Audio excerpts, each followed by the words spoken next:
রাসূলুল্লাহ সাল্লাল্লাহু আলাইহি ওয়াসাল্লাম কদরের রাতগুলোতে কি কি ইবাদত করতেন। আমি খুঁজে 5টা আমলের কথা পেয়েছি বিশেষভাবে।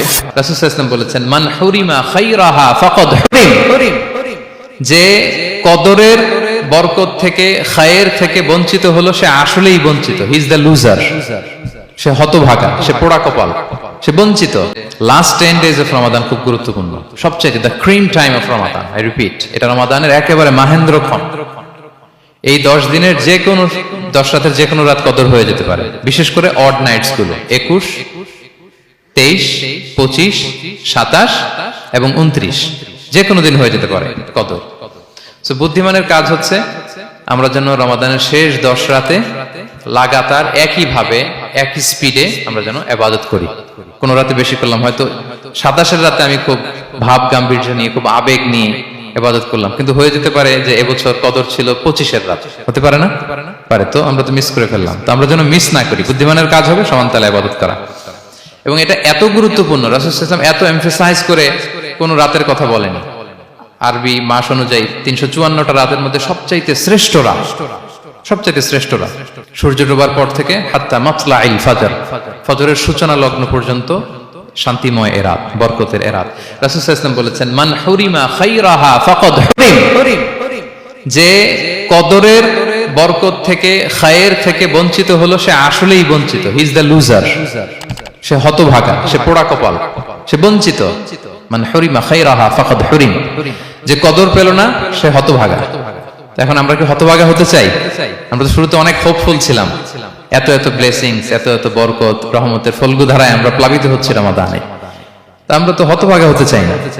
তা আমরা যেন এই শেষ 10 দিন এক তালে আন্তরিকতার সাথে ঈমান ও ইহতিসাবা আমরা যেন ইবাদত করি। সম্মানিত ভাই এবং বোনেরা, তাহলে আমরা সৌভাগ্যশীলদের অন্তর্ভুক্ত হতে চাই, হতভাগা হতে চাই না। আমরা এবার একটু শুনবো যে রাসূলুল্লাহ সাল্লাল্লাহু আলাইহি ওয়াসাল্লাম কদরের রাতগুলোতে কি কি ইবাদত করতেন। আমি খুঁজে 5টা আমলের কথা পেয়েছি বিশেষভাবে। কমন যে আমলগুলো সেগুলো তো ছিলই, বিশেষভাবে 5টা কাজ রাসূল সাল্লাল্লাহু আলাইহি ওয়াসাল্লাম এই কদরের রাতে করতেন। 1 নম্বর কাজ হচ্ছে তিনি সারা রাত জেগে ইবাদত করতেন এবং পরিবারের লোকদেরকে ঘুমোতে দিতেন না, উঠিয়ে দিতেন। বছরের অন্য কোন সময়ে সারা রাত জেগে ইবাদত করার কোন নজির রাসূল সাল্লাল্লাহু আলাইহি ওয়াসাল্লামের জীবনে ছিল না। সব রাতে ঘুমাতেন। আমি জোহর বারুতে একটা কনভেনশনে the daily routine of prophet সাল্লাল্লাহু আলাইহি ওয়াসাল্লাম একটা আলোচনা করেছিলাম, যেখানে রাসূল সাল্লাল্লাহু আলাইহি ওয়াসাল্লামের দৈনন্দিন জীবনের রুটিন আলোচনা করেছিলাম। সেখানে আমরা বলেছি যে রাসূল সাল্লাল্লাহু আলাইহি ওয়াসাল্লামের দৈনন্দিন অভ্যাস ছিল তিনি এশার পরেই তাড়াতাড়ি ঘুমিয়ে পড়তেন আর মিড নাইটে উঠতেন। রাসূল সাল্লাল্লাহু আলাইহি ওয়াসাল্লামের কর্মদিবস শুরু হতো মিড নাইটে। আমাদের তো সকালে, কারো আরো অনেক পরে শুরু হয়। রাসূল সাল্লাল্লাহু আলাইহি ওয়াসাল্লামের কর্মদিবস শুরু হতো বেসিক্যালি মিড নাইটে। এশার পরে কথাবার্তা না বলে আগে ঘুমোতে যেতেন, মিড নাইটে উঠতেন, কিন্তু ঘুমাতেন। ঘুম ছাড়া রাত কাটাতেন না। সারা বছরের এটা ছিল যে এশার পর পরে ঘুমোতে যেতেন, except the last 10 days of Ramadan. রমাদানের শেষ 10 রাতে রাসূল সাল্লাল্লাহু আলাইহি ওয়াসাল্লাম ঘুমাতেন না। এই 10 দিনের ব্যাপারেই পাওয়া যায় সারা রাত জেগে তিনি ইবাদত করতেন। আম্মা জান আয়েশা রাদিয়াল্লাহু তাআলা আনহা বলেন, ইযা দাখালাল আশরু আহইয়াল লাইলা ওয়া আইকাযা আহলা ওয়া জাদ্দা ওয়া শাদ্দাল মিজার। রমাদানের শেষ দশক যখন আসতো রাসূল সাল্লাল্লাহু আলাইহি ওয়াসাল্লাম সারা রাত জেগে ইবাদত করতেন। পরিবারের সদস্যদেরকে জাগিয়ে তুলতেন, স্ত্রীদের ঘুমাতে দিতেন না, জাগিয়ে তুলতেন। ফাতেমা রাদিয়াল্লাহু তাআলা আনহার ঘর পাশেই ছিল, তাদেরকে যে জাগাতেন এবং নিজে সারা রাত ইবাদত করতেনই। জাদ্দা ওয়া শাদ্দাল মিজার, খুবই বলিষ্ঠ ভাবে, খুব মজবুত ভাবে কোমরে গামছা বেঁধে নামার একটা এক্সপ্রেশন এখানে দেওয়া হয়েছে। মিজার, ইজহার মানে হচ্ছে বাংলা করলে হয় লুঙ্গি। লুঙ্গি আমরা যখন খুব শক্ত কোনো কাজ করতে যাই তখন তারা কি করে, খুব টাইট করে লুঙ্গিটা বাঁধে। তার মানে বোঝানো হচ্ছে রাসূল সাল্লাল্লাহু আলাইহি ওয়াসাল্লাম কোমরে ভালো করে লুঙ্গি বেঁধে বা গামছা বেঁধে আটকাট বেঁধে নামতেন শেষ 10 দিনের জন্য। এই সময় তিনি মানে কাউকে কেমন যেন চিনতেন না, সবসময় ইবাদতে মগ্ন থাকতেন। এটা আমরা করতে পারি যে শেষ 10 দিনে আমরা একটা স্পেশাল প্ল্যান করতে পারি যে আমরা আমাদের সর্বোচ্চটুকু উজাড় করে দিয়ে লাস্ট 10 days অফ রমাদানের এই বরকত আমরা হাসিল করব, এটা যেন আমাদের মিস না হয়। তাহলে এটা আমরা একটা পেলাম। 2 নাম্বার হচ্ছে ইতিকাফ করা। রাসূলুল্লাহ সাল্লাল্লাহু আলাইহি ওয়াসাল্লাম রমাদানের শেষ 10 দিন ইতিকাফ করতেন। আমাদের আয়েশা রাদিয়াল্লাহু তাআলা আনহা বলেন, কানা ইয়াতাকিফুল আশরাল আওয়াখির মিন রমাদান। রমাদানের শেষ দশকে তিনি ইতিকাফ করতেন হাত্তা তাওয়াফাহুল্লাহ, ওনার ইন্তেকালের আগ পর্যন্ত এই অভ্যাসটাই তিনি জারি রেখেছেন। সুম্মা আতাকাফা আজওয়াজুহু মিন বাদে, তারপরে ওনার স্ত্রীরা ইতিকাফ করেছেন। আরেক বর্ণনায় এসেছে ইয়াতাকিফু কুল্লা রমাদান 10 আইয়াম, প্রতি রমাদানে তিনি 10 দিন ইতিকাফ করেছেন, কিন্তু যেই বছর তিনি ইন্তেকাল করবেন সে বছর তিনি 20 দিন ইতিকাফ করেছিলেন। প্রতি রমাদানে 10 দিন, আর যে বছর ইন্তেকাল করবেন সে বছর কয় দিন? 20 দিন তিনি ইতিকাফ করেছিলেন মসজিদে নববীতে। তাহলে আমরা এই রমাদানের শেষ দশকে এটা করতে পারি। 2 নম্বর পয়েন্ট হচ্ছে ইতিকাফ করা। যারা আমরা করিনি তারা আমরা ইতিকাফ করতে পারি। আমাদের আইআইএম এর মসজিদ এটা ইতিকাফের জন্য একটা উর্বর জায়গা।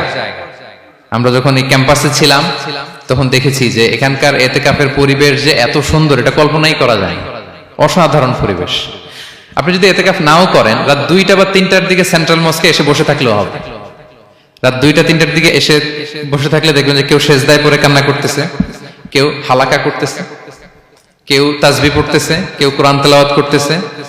মানে এত সুন্দর পরিবেশ, ওটা দেখলেই আপনার ইবাদত করতে মন চাইবে। তো আমরা যেন ইতিকাফ করার চেষ্টা করি।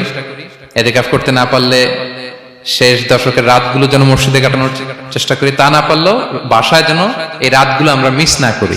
বিশেষ করে সেন্ট্রাল মস্কে তো অসাধারণ পরিবেশ, এটা হাইলি রেকমেন্ডেড। ইফ পসিবল আপনারা আসবেন, এখানে ইবাদতের চমৎকার পরিবেশ থাকে। 3 নাম্বার হচ্ছে রাসূল সাল্লাল্লাহু আলাইহি ওয়াসাল্লাম এবং জিবরাইল আলাইহিস সালাম যৌথভাবে কোরআন রিভিশন করতেন। খুব ইন্টারেস্টিং। সারা বছর যেটা নাজিল হতো, রমাদানে জিবরাইল আলাইহিস সালাম রাসূল সাল্লাল্লাহু আলাইহি ওয়াসাল্লামকে শোনাতেন, রাসূল সাল্লাল্লাহু আলাইহি ওয়াসাল্লাম আবার জিবরাইল আলাইহিস সালামকে শোনাতেন। সহিহ বুখারীর বর্ণনা, কানা জিবরিলু ইয়ালকাহু ফি কুল্লি লাইলাতিন মিন রমাদান ফায়ুদারিসুহুল কুরআন। প্রতি রমাদানের প্রতি রাতে এসে রাসূল সাল্লাল্লাহু আলাইহি ওয়াসাল্লামের সাথে কোরআন মুদারাসা করতেন। সহিহ মুসলিমের বর্ণনায়, আন্না জিবরিল কানা ইউআরিদুহু বিল কুরআন কুল্লা আমিন মাররা। প্রতি বছর রমাদানে একবার শোনাতেন বা শুনিয়েছেন, যে বছর তিনি ইন্তেকাল করবেন তিনি 2 বার শুনিয়েছিলেন। আরাদা ইউআরিদু মানে এটা ফ্রম বোথ সাইড। আরবি শব্দটা এমন যে জিবরাইল আলাইহিস সালাম শোনাতেন, এরপর রাসূল সাল্লাল্লাহু আলাইহি ওয়াসাল্লাম জিবরাইল আলাইহিস সালামকে শোনাতেন। কোরআন রিভিশন করা। তো এই শেষ দশকের রাতগুলোতে আমরা যেন বেশি বেশি কোরআন পড়ি। কোরআন তেলাওয়াত, কোরআনিক রিসাইটেশন হতে পারে, কোরআনের অর্থ পড়া হতে পারে, তাদাব্বুরে কোরআন হতে পারে, কোরআনের হালাকায় জয়েন করা হতে পারে। ইন ইটস এনি ফর্ম আমরা যেন কোরআনের সাথে অ্যাটাচমেন্টটা বাড়াই লাস্ট 10 ডেজ অফ রমাদানে। 4 নাম্বার, কিয়ামুল লাইল করা। রাসূল সাল্লাল্লাহু আলাইহি ওয়াসাল্লাম কিয়ামুল লাইল করতেন, এবং কিয়ামুল লাইল শব্দটাকে রাসূল সাল্লাল্লাহু আলাইহি ওয়াসাল্লাম কদরের সাথে জুড়ে দিয়েছেন। সহিহ বুখারীর বর্ণনায় তিনি বলেছেন, মান কামা লাইলাতাল কদরি ঈমানা ওয়া ইহতিসাবা গুফিরা লাহু মা তাকাদ্দামা মিন যামবি। কদরের রাতে যে কিয়ামুল লাইল করে বিশ্বাস নিয়ে এবং নাজাতের প্রত্যাশা নিয়ে, তার পূর্বের সমস্ত গুনাহ আল্লাহ তাআলা ক্ষমা করে দিবেন। তাহলে কিয়ামুল লাইলটা রাসূল সাল্লাল্লাহু আলাইহি ওয়াসাল্লাম বিশেষভাবে কদরের রাতের সাথে সম্পৃক্ত করেছেন। আমরা যেন প্রতি রাতে কিয়ামুল লাইল করি, লম্বা সময় যেন দাঁড়িয়ে থাকি, লম্বা সময় কোরআনিক রিসাইটেশন করি দাঁড়িয়ে থেকে, লম্বা সময় রুকু, লম্বা সময় সিজদা, স্পেশালি সিজদা।